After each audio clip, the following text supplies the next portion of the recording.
Assalamu alaikum everyone. I hope you are doing well. This is me Mohsin Shafiq and you are watching IELTS with Mohsin Shafiq. आज की इस video में हम IELTS writing task 1 discuss करने जा रहे हैं और ये मोस्ट प्रोबेबली हमारी थर्ड लास्ट टाइप है. इसके बाद we got left with picture process and line graph. तो आज का जो हमारा टॉपिक रहेगा वो रहेगा राइटिंग टास्क 1 अगेन और इसमें हम आज डिस्कस करेंगे बार चार्ट को. अच्छा, इस वीडियो में हम डिस्कस करने जा रहे हैं how to attempt bar chart. Bar chart थोड़ा सा डिफरेंट रहेगा as compared to the rest of जो हम इससे पहले डिस्कस कर चुके हैं, बिकॉज बार चार्ट का जो स्ट्रक्चर है वो डिफरेंट होता है. यहाँ पे हमें एक्स एक्सिस और वाई एक्सिस का ख्याल रखना पड़ता है. एक्स एक्सिस और वाई एक्सिस थोड़ी सी हमारे लिए नई चीज़ होगी, लेकिन हम उसको भी बहुत ईजीली डिस्कस कर लेंगे.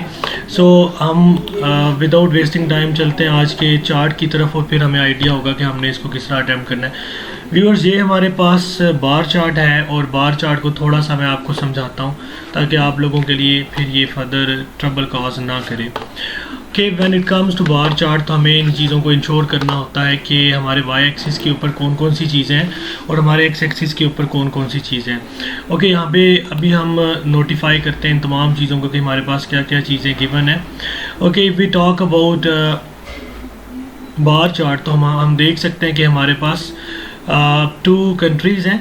हमने बार चार्ट में गिवन एक एक चीज़ को पढ़ना होता है. सबसे पहले तो हमने ये काम करना होता है when we are going to start writing about bar chart. तो हमने ये देखना होता है कि हमारे पास चार्ट में मौजूद कौन कौन सी चीज़ें हैं. तो हमारे पास 2 कंट्रीज़ हैं, फ्रांस और UK. On the other hand हमारे पास जो आइटम्स हैं उसमें कार्स हैं, कंप्यूटर्स हैं, दैन बुक्स हैं, परफ्यूम है और कैमराज हैं. सो हमारे पास जो गुड्स हैं, जो कमोडिटीज़ हैं, वो ये 5 हैं. और उसके अलावा हमारे पास जो वाई एक्सिस है वहाँ पर हमारे पास अमाउंट्स गिवन है जो मैंने यहाँ पे हाईलाइट किए हैं. अब हमने जब भी बार चार्ट को देखना होगा तो हमने सिंपली ये देखना होगा कि जहाँ पे ये बार चार्ट एंड हो रहा है तो उसको हमने देखना होगा कि ये कहाँ पे एंड हो रहा है और उसके बिल्कुल लेफ़्ट साइड पे हमने देखना होगा कि ये कौन सी अमाउंट को टच कर रहा है. सपोज़ अगर हम बुक्स की बात करें तो बुक्स में अगर हम फ्रांस की बात करें, बिकॉज कलर हमारे पास गिवन है, तो फ्रांस को हम देखेंगे कि ये किसको टच कर रहा है तो हम इसके साथ इसको रिलेट कर लेंगे. सो ये सारी चीज़ें समझने वाले हैं यहाँ पे, इससे कोई बड़ा फ़र्क नहीं पड़ता.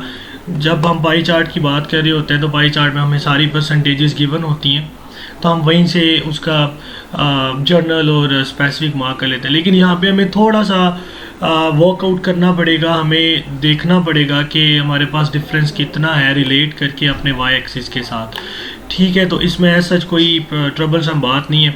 अच्छा, अब एक और चीज़ आपने इसमें माइंड में रखनी है कि जैसे हम प्रीवियसली करते रहे तो ये कोई हार्ड एंड फास्ट नहीं है कि हमारे पास एक ही हाई होगा और एक ही लो होगा. कभी कभार ऐसा होता है कि हमारे पास 2 चीज़ें, 3 और इवन 3 चीज़ें भी सेम अमाउंट शेयर कर रही होती है, सेम परसेंटेज शेयर कर रही होते हैं, तो हमने तीनों को मार्क करना होता है. अगर हम इन जर्नल की बात करेंगे तो हम तीनों को मार्क करेंगे कि जो तीनों, सपोज एक्स वाई जी कोई भी चीज़ है तो हमने उन तीनों का बताना होगा कि they are at the high position, they are at the lowest position.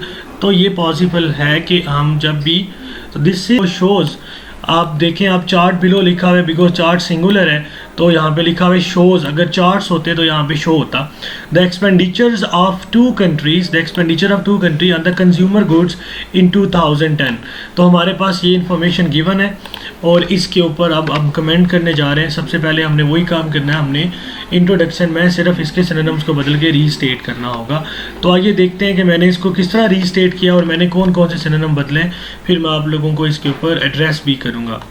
मैं यहाँ पे मैंने इंट्रो लिखा chart which is displayed. Last video में भी आपको मैंने डिस्कस किया था कि हम यहाँ पे विच is displayed, which is shown, which is given, ये तीनों हम लिख सकते हैं. सो द बार चार्ट, अगर हमारे पास बार चार्ट्स होते 2 होते तो फिर मैं चार्ट्स लिखता, फिर विच आर हो जाता यहाँ पे. लेकिन अब क्योंकि हमारे पास एक चार्ट है तो which is displayed above explains, यहाँ पे हम explains, expresses, illustrates, gives, gives the idea of the spendings. मैंने वहाँ पे एक्सपेंडिचर को स्पेंडिंग्स में बदला of 2 different countries on customers things. वहाँ पे लिखा हुआ था कस्टमर्स गुड, तो गुड्स को मैंने थिंग्स में कन्वर्ट कर दिया और इनफैक्ट कस्टमर की जगह पे भी वहाँ पर कंज्यूमर लिखा हुआ था तो मैंने इसको कस्टमर में चेंज किया इन 2010. ओके व्यूवर्स, एक और चीज़ मैं आपको बता देता हूँ. यहाँ पे 2 डिफरेंट कंट्रीज़ की जगह पे आप UK और फ्रांस लिख सकते थे और इवन हम चेंज करने के लिए भी ये भी लिख सकते थे 2 different countries of Europe because they both are existed in Europe. So again हमने अपनी सारी की सारी डिस्क्रिप्शन यहाँ से पढ़ी और इसको हमने अपने वर्डिंग में एक्सप्लेन कर दिया। तो ये हमारा हो गया इंट्रो। अब हमने मिडिल में जो लिखना है हाइज एंड लोज वो कैसे बताने हैं, कोई बड़ा फ़र्क नहीं पड़ेगा, बिल्कुल वही पैटर्न रहेगा जिस तरह हम बाकी वीडियोस में देखते आ रहे थे। अब हमने अपनी वर्कआउट करना है कि हमारे पास हाइज एंड लोज क्या हैं। तो हम अपना वर्कआउट कंप्लीट करेंगे। पहले हम इसमें देख लेते हैं कि हमारे पास कौन सी चीज़ हाइज में है और कौन सी लोज में है। एक चीज़ तो हमने यहाँ पे देख ली कि हमारे पास 2 डिफरेंट कंट्रीज़ हैं, एक हमारे पास यूके और एक हमारे पास फ्रांस है। ओके, यूके के लिए हमारे पास ऑरेंज कलर और फ्रांस के लिए हमारे पास ब्लू कलर है। तो हम सबसे पहले फ्रांस की बात कर लेते हैं। तो फ्रांस में हमारे पास ये एक ट्रेंड टॉप पे नज़र आ रहा है, कंप्यूटर्स का ट्रेंड टॉप पे नज़र आ रहा है। और उसके अलावा ओके, सो अगर हम बाकियों की बात करें तो हमारे पास जो बुक्स है और परफ्यूम है और कैमरा है। परफ्यूम और कैमरा तो बहुत ज़्यादा लो अमाउंट शेयर कर रहे हैं, इनके ऊपर तो एक्सपेंस बहुत कम किया गया है, जबकि बुक्स जो है वो फिर थोड़ा कंसिडरेबल है। पर जब भी हम हाइज एंड लोज बता रहे होंगे तो हमने कंसिडरेबल चीज़ों को नोट डाउन करना होता है। देयर इज़ नो नीड कि हम एक एक सिंगल डिटेल को मेंशन करें। तो हमने ये देख लिया हमारे पास टॉप ट्रेंड्स में कार्स हैं और कंप्यूटर्स हैं, और उसके अलावा लोअर ट्रेंड्स में हमारे पास परफ्यूम्स और कैमराज हैं।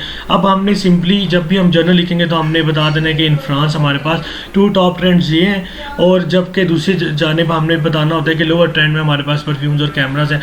बुक्स को अगर हम मेंशन नहीं करते तो इससे कोई बड़ा फ़र्क क्रिएट नहीं होगा। Okay, so when it comes to UK, तो अभी हम यूके के ट्रेंड्स भी देख लेते हैं। यूके के लिए हमारे पास ऑरेंज कलर है। तो यूके के ट्रेंड्स में अगर हम देखें तो हमारे पास कौन कौन सी चीज़ टॉप पर है। अगेन कार्स यहाँ पे भी टॉप पर हमें नज़र आ रही हैं, और इसके अलावा यूके में हमारे पास बुक्स टॉप पर है। वेयर एज कंप्यूटर्स और कैमरास का ट्रेंड सेम है, बिकॉज ये अगर हम इनको वाई एक्सिस के साथ मिलाएंगे तो ये सेम अमाउंट को शेयर कर रहे हैं, जो कि मैंने यहाँ पे हाईलाइट किया। और इसके अलावा परफ्यूम का ट्रेंड यहाँ पे भी हमें नज़र आ रहा है कि ये बहुत ज़्यादा कम है। और इसके अलावा अगर हम बात करें परफ्यूम के ट्रेंड की, तो परफ्यूम का ट्रेंड हमारे पास यहाँ यूके में भी इसके लिए एक्सपेंस बहुत कम किए गए हैं, जो कि हमें यहाँ पे नज़र आ रहा है। ओके, सो ये हमारी वर्किंग थी। मैंने इन ट्रेंड्स को इस तरह कर दिया। अगर आप मिन्यूटली टू दी पॉइंट करना चाहेंगे तो वो भी ठीक होगा। मैंने अपना टाइम सेव करने के लिए ये वाला किया, और ये हम कर सकते हैं क्योंकि हम जब ऑलमोस्ट का एक्सप्रेशन यूज़ करते हैं तो दैट मीन्स कि हम सेफ़र साइड पर हैं, हम हाफ लिख सकते हैं। ओके, देन मैंने यूके के ऊपर बात की। We talk about UK. British people made more expense in purchasing cars and books. मैंने ऊपर आप लोगों को इसको एक्सप्लेन किया था कि कार्स एंड बुक्स के ऊपर उन्होंने ज़्यादा स्पेंडिंग की, और they spend 4,50,000 pounds on buying cars and 4 lakh for books. यहाँ पे आप पाउंड का सिंबल मेंशन कर सकते हैं, जो मैं भूल गया था। क्रिएटिंग द डिफरेंस ऑफ, यहाँ पे मैंने डिफरेंस को भी नोटिफाई किया।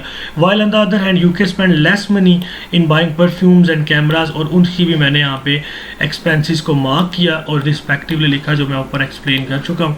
लास्ट पे मैंने यहाँ पे आपको एक चीज़ जो मैंने ऊपर बताई कि एक चीज़, इनफैक्ट 2 चीज़ें सेम ट्रेंड को शो कर सकती हैं, शेयर कर सकती हैं।